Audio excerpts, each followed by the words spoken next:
ฮัลโหลจ้าจ้าจอดจากบ้านแล้วจ้าจ้าไม่ลืมจ้ะล้างจานเรียบร้อยจ้า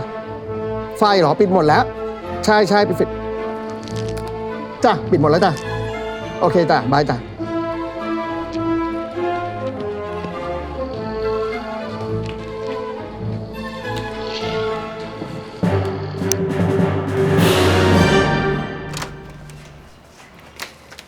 เชิญเลยครับ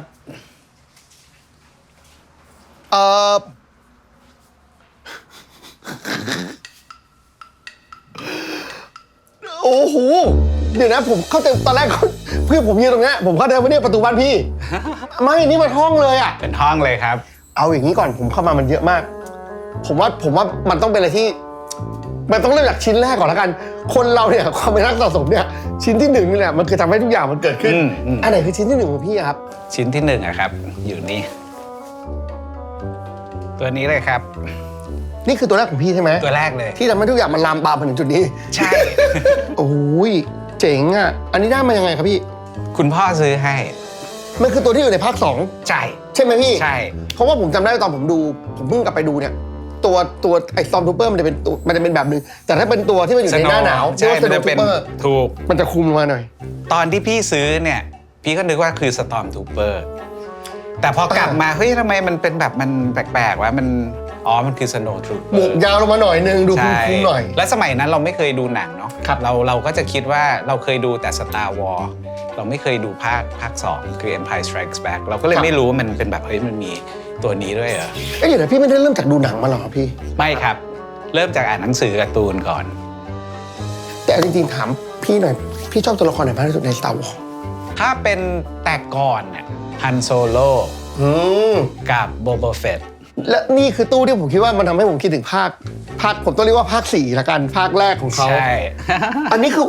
มันดูแบบวินเทจมากเลยอะพี่แต่ละอันนี้วินเทจครับคือถามว่าถ้าในบรรดาของสะสม Star Wars ทั้งหมดเนี่ยพี่ชอบยุคไหนพี่ชอบยุคนี้ผมว่าแฟน Star Wars หลายคนก็น่าจะชอบยุคนี้เพราะมันน่าจดจำมากๆถูกและอีกอย่างคือมันเป็นยุคที่เราเติบโตกับมันมาผมขอพูดถึงตัวละครที่ผมชอบที่สุดของ Star Wars ก่อนคือ R2D2 อันนึงที่ผมกลับมาดูอีกทีแล้วผมทึ่งมากก็คือตัวของการทำเกี่ยวกับเรื่องของพวกสิ่งมีชีวิตต่างๆกลับไปดูคิดถึงงานปี77ว่าโอ้โหทำสัตว์ต่างๆแอนิเมตขยับอย่างนั้นอ่ะผมช็อกเหมือนกันนะส่วนมากเป็นพับเป็ดนะยุคนั้นยังไม่มีไอ้อย่างมีแอนิเมทรอนิกนิดนึงแต่ว่าพี่ว่าหลายอันนี่คือสร้างพร็อพขึ้นมาเป็นแบบตัวเท่าของจริงแล้วก็มีคนอยู่ข้างในขยับมีคนอยู่ข้างในแล้วข้างหลังนี่ยังไม่แกะเลยอ่ะพี่ไม่แกะครับว้าวอย่างแพ็ค Star Wars เนี่ยพี่ว่าต้องมีชิ้นเดียวก็เซว่าสัก15,000 ถึง 20,000ต่อ1 ชิ้นต่อ1 ชิ้นบางอันอาจจะเป็นแสนก็มีแสนก็มีอันนี้มันทำมาจากพร็อพจริงที่ใช้ในการถ่ายทำเลยไงเอาทุกอย่างที่ ILM ใช้ในการถ่ายทำมาเป็นแพทเทิร์นหมดมันก็จะได้เกือบ 100% เหมือนมาก exact กับของที่ใช่ในหนังนี่ก็ใหม่ขึ้นละอันนี้ใหม่ขึ้นครับอันนี้ใหม่ขึ้นแล้วอันนี้ยุคเกือบปัจจุบันแล้วย้อนกลับไปสัก10 กว่าปีอะไรอย่างเงี้ยพี่ผมไปบอกว่าของเยอะมากเน้นให้ผมดูสัก5 ชิ้นไหมว่าไหนๆมาที่เนี้ยดูหน่อยมาดูสัก5 ชิ้นนี้มันสำคัญแล้วเล่าให้ผมฟังสัก5 ชิ้นได้ไหมได้เลยภาพเหรอพี่จะเป็นแบบภาพพร้อมลายเซ็นนะครับอันนี้พี่ต้องไปเจอตามงานต่างๆที่ด้วยแล้วก็มีเป็นแบบว่ามันก็จะมีบางบริษัทที่เขารับแบบว่ารับถือไปให้เงี้ยโอ้โหแต่นี่เจ๋งมากเลย อันนี้เลยครับชั้นนี้เลยชั้นนี้คืออะไรครับพี่ถ้วยแฟนพันธุ์แท้ผมจำพี่ได้แฟนพันธุ์แท้นี่ใช่ผมจำได้มีหนังสือที่พี่ลงปกHobby Plus เล่ม 1แล้วก็เป็นตัวแทนแฟน Star Wars ไทยนะครับมีรูปที่ถ่ายกับจอร์จลูคัสพี่มาถ่ายกับจอร์จลูคัสมาที่ไหนฮะที่งาน Rose Parade พี่ไปเดินอันนี้เหรอใช่พี่เป็นคนไทยคนเดียวที่ได้ไปเดินเจ๋งจังเลยบัตรเครดิต Star Wars บ้านเราเคยมีบัตรเครดิต Star Wars ด้วยไม่มีมันเป็นของ GE บริษัท GE ญี่ปุ่นและที่มันเจ๋งเนี่ยก็คือว่าถ้าดูชื่อเฮ้ยเฮียมาก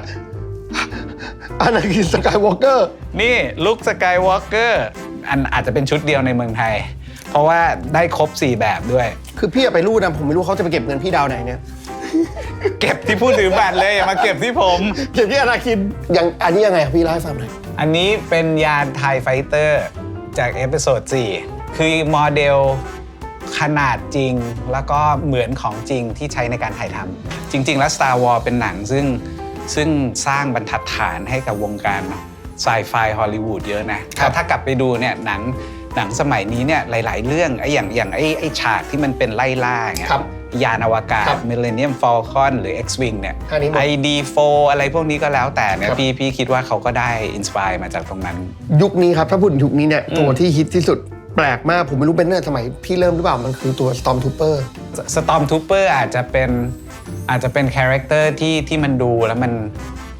นได้สกรีนไทม์เยอะเนาะเพราะมันเป็นทหารเนี่ยมันก็จะเห็นวิ่งไปวิ่งมานู่นนี่ตลอดเวลา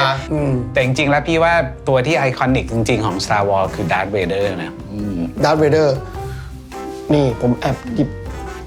Darth Vader ตัวนี้แหละถ้าดูจริงๆนะพี่ขออนุญาตตัดStar Wars 7 ถึง 9 ออกก่อนเพราะอันนั้นนะพี่ถือว่ามันเป็นยุคใหม่แต่ถ้าเป็น Original Star Wars จริงๆอ่ะก็คือ George Lucas Star Wars เนี่ยเรื่องทั้งหมดเนี่ยมันคือเรื่องของ Darth Vader นะก็คือภาค1ก็คือว่าตอนที่เขาเป็นเด็กภาค2ก็คือแล้วกลายเป็นด้านมืดได้ยังไงแล้วก็ภาค3ก็คือกลายเป็น Darth Vader เสร็จภาค4 5 6ที่เราดูเป็น1 2 3เนี่ยมันก็คือยุคของลูกเขาคือลุคสกายวอล์กเกอร์เนี่ยมาพาพ่อที่กลายเป็นคนไม่ดีไปแล้วเนี่ยกลับมาสู่ด้านสว่างอีกทีหนึ่งแต่เนี่ยน่าจะเป็นตัวละครที่ผมชอบมากที่สุดนะพี่ดาร์ธเวเดอร์อ่ะมันดูทรงพลังลึกลับแล้วก็เลือกเดินทางไปสู่แบบด้านมืด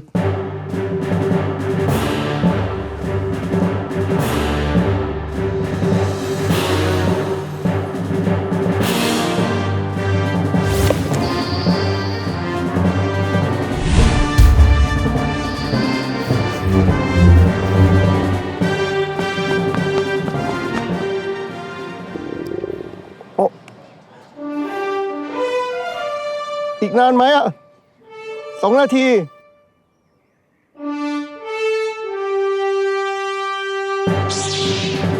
เอ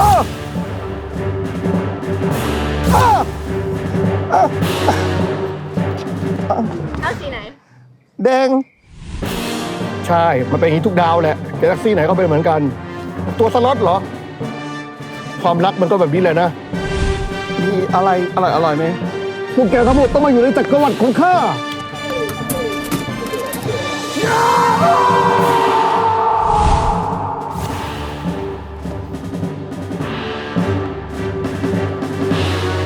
โอ้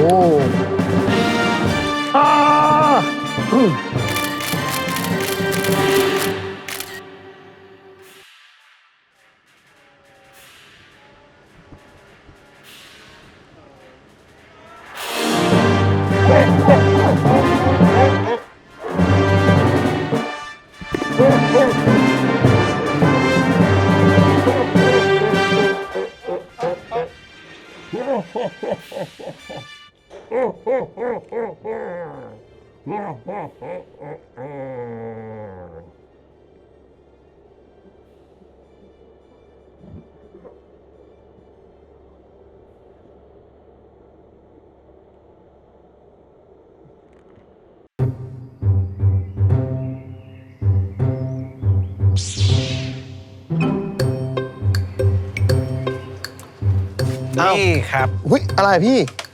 น้ำดื่มสปริงเกิลเจ๋งพี่เก็บอย่างนี้เลยพี่เก็บแบบละ3 โหลอ่ะนี่จะบอกว่าตอนขวดนี้ออกมานี่ผมว้าวมากเลยนะเพราะว่าผมชอบพี่ชอบไอ้พวกอย่างเงี้ยที่เขาเรียกว่า collaboration เพราะว่าพอ